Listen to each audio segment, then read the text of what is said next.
Let's talk to the campaign managers now, starting with Robby Mook for the Clinton campaign. Robby, thank you for joining us this morning. I know you welcomed that news from James Comey yesterday, but did it come too late? Well, George, it was bizarre that he sent that first letter saying that he had some information. We were glad, obviously, that this was resolved. I don't understand why he couldn't have just looked into the matter and resolved it and not created such a ruckus in the campaign. But we're just glad that in this last day, Hillary can get back out on the road, celebrate the historic turnout that we've seen across the country, and talk about the vision she has for our country. We're actually releasing a special 2-minute advertisement tonight that'll be airing this evening, and she's going to make her closing case directly to the voters. Our poll has a 4-point race right now. Hillary Clinton up by about 4 points. Is that where you see the race?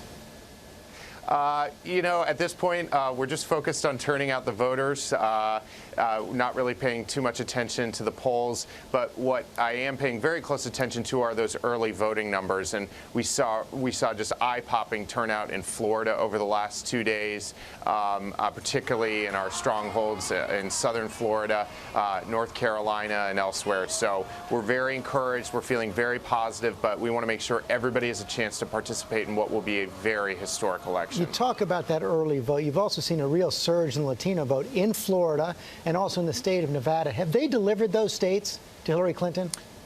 Well, I think if Secretary Clinton does win this election, and we expect her to do so, it will in part be because of enormous turnout in the Latino community, but also the Asian American community. There's really a Clinton coalition that is formed of women, Latinos, Asian Americans, and we're really seeing them turn out at very record levels. Donald Trump is really taking aim at your blue firewall, those states of Pennsylvania, Minnesota, and Michigan. Any of those states in danger? Well, George, I think he needed to get those into play much earlier. I'm not concerned that he's spending so much time there at the end because he didn't build a ground game. Just this weekend, our team knocked on 7.2 million doors, made 8.1 million phone calls. We have an apparatus in place to turn out our vote, and I don't think Donald Trump dashing around to these states at the last hour is gonna do what's needed to get his supporters out. Final question: what was the key moment in this campaign for you?